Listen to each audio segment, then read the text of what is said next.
Assalamualaikum students. So now we are in chapter 2, pressure and head. So in this video we will define and derive the Pascal law. So first you need to know what is pressure. So pressure is defined as a compressive stress or compressive force per unit area. The stress is equal to force per unit area. Okay, in a stationary fluid, or we normally call it when the fluid is at rest, it does not move, the compressive force per unit area is the same at all directions. So you have your x, y, and z direction. So that means that your force per unit area or pressure, so pressure at all directions are the same. At all directions are the same.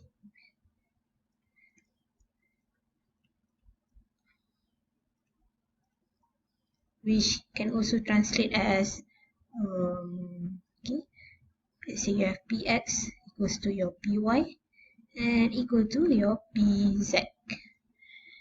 Okay, so however, in a solid or moving fluid, the compressive force per unit area at some point is not necessary. Okay, the key point here is it is not necessarily the same at all directions. So your pressure, like the definition say, is force per unit area, where your force in Newton and your area is meter square. So the unit for force is Newton per meter square or Pascal, commonly known as Pascal. So now let's look at the big chunk, okay, of this video. We will talk about the derivation of Pascal law. So by considering a small element of fluid in the form of triangular prism like shown in this figure, okay, which contain at points P, we can actually establish a relationship between the three pressures, Px in x direction, Py in the y direction, and here they have Ps because it is a slope, okay. Ps in the direction normal to the sloping face. Normal or also perpendicular to your sloping face. So I purposely color this surface so it's clearer for you. Okay, let's color the bottom surface as green and your side as yellow. So here you have three forces. One on the slope itself, okay,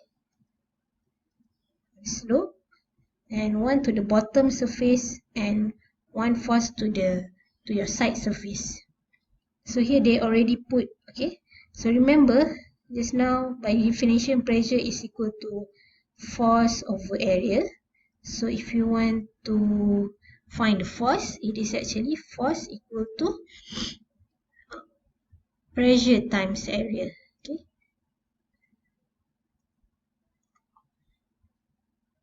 So for this angle, the force that acting on your slope, we call it Fs, is actually equal to your Ps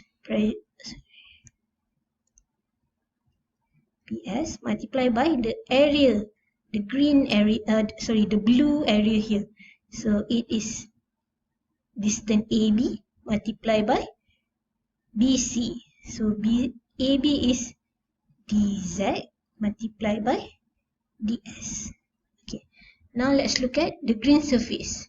So the pressure exerted at the bottom of the surface is Fy, okay, is equal to Py multiplied by, so you have dx here, dx for ED, the length of ED, and you need to multiply with the length of EF, which is equal to dz.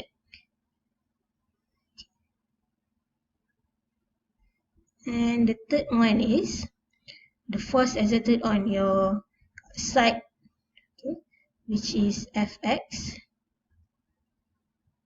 equal to px multiplied by here the length of AE dy and the length of AB dz.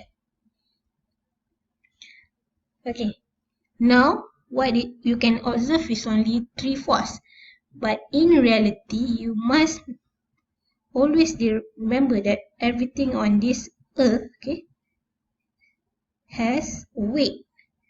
Okay, so you need to consider weight is going down because of the gravitational force. Okay, so now okay, let's recall back. For sin theta, okay, sin is opposite over hypotenuse, okay, while cos is adjacent over hypotenuse. And if you're dealing with tan theta, it is opposite over adjacent. Okay, so this is some refreshment for your trigonometry rules. Alright, so now let's look at this. So what we want to prove here, that from previous slide, it says that the pressure exerted at all directions must be the same. So here, with this triangular prism, we want to prove that your px equal to your py, and here you have force on the slope, so it's equal to ps. So let's see how to derive this. So first, let's look at your x direction. Okay, so in your x direction, you can see that there is fx here. Your x direction is facing this way. So whatever that to the right is always positive, and whatever to your left is negative. Okay, but you can see you have a force fx here. So fx, this one, and the slope, okay, is it is at angle, but you can actually divide it into two vectors, okay, where you also have a force going, you need to have a force that going down and also a force that going to the left side. So this is also in x direction, but a negative value. Okay, so first let's take the positive value first.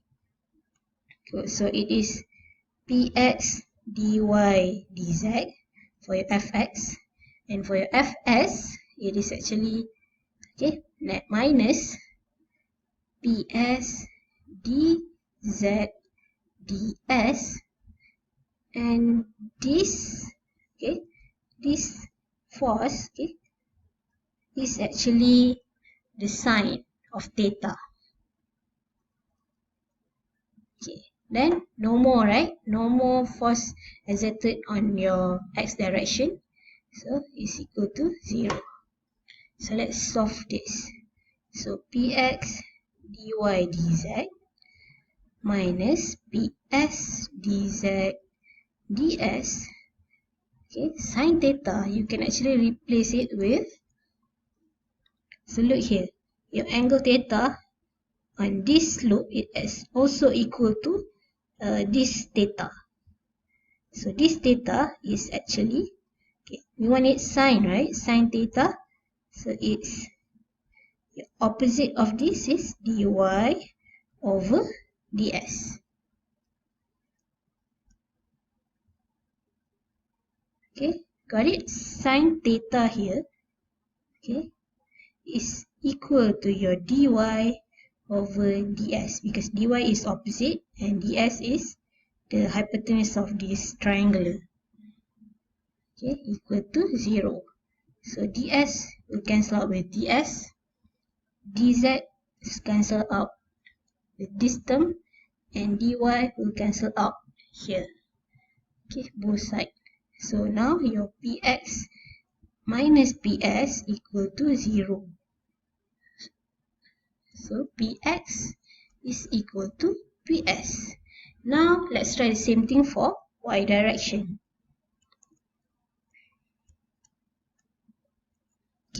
do the same concept. So for your y direction, and I want to use blue pen. Okay, so for your y direction, anything that go to the top must be positive, and anything that going down, okay, must be a negative value. So this one. So here for y direction, you have 3 forces. So the first one is Fy, second is Fs, and don't forget that you have W. Okay, so Py dx dz. Okay, this one we are interested on this first. Okay, minus, this is going down, Ps ds dz, and it's cos theta. Okay, and also you have the W term, the weight, equal to 0. Okay, so Py dx dz minus Ps ds dz. So cos theta, you can replace it with like we do in previous x direction. So we can use this angle as a reference. So your theta is adjacent over hypotenuse, dx over ds minus w, we can replace it with mg, equal to 0. So normally, because this is only a small element, small element of fluid, and we just want to prove the pressure is the same at all direction, we will consider this W term as negligible. Okay, but you still need to show it whenever you do the derivation. You need to show W, even though it's negligible. Negligible. Okay, so now your ds term you cancel out here, dz here, dx cancel out. So you now left with Py minus Ps equal to 0. So it looks good, right? Okay, so now Py equals to Ps. This is what we are looking for, because we want to relate these two equations to prove that your Px, Ps, and Py are equal at all directions. So our final conclusion, Px equal to Py equal to Ps. So this is what we want to prove. So please go through the derivation again. And if you have any question, feel free to ask.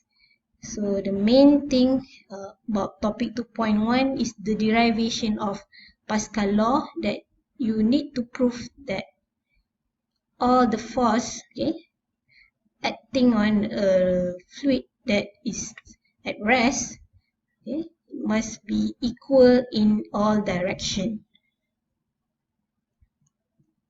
Okay, that's all for this video, this topic, and we'll proceed with the next topic in another video. So thank you.